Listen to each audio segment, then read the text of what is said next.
గ్రామంలో నా గ్రామం నా వారసత్వం. కేంద్ర ప్రభుత్వం ప్రతిష్టాత్మకంగా చేపట్టిన నా గ్రామం నా వారసత్వం కార్యక్రమాన్ని మెదక్ జిల్లా చేగుంట మండలం పులిమామిడి గ్రామంలో ఘనంగా నిర్వహించారు.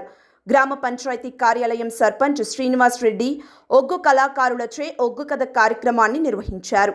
ఈ సందర్భంగా సర్పంచ్ మాట్లాడుతూ కేంద్ర ప్రభుత్వం వారసత్వ సంపదను కాపాడాలనుకోవడం మంచి నిర్ణయమని, అందులో భాగంగా గ్రామంలో ఒగ్గు కళ ప్రదర్శించడం జరిగిందని చెప్పారు.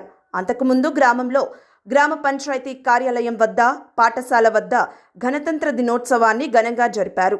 ఈ కార్యక్రమంలో సర్పంచ్తో పాటు సెక్రటరీ, ఉప సర్పంచ్, వార్డు సభ్యులు, గ్రామస్తులు పాల్గొన్నారు.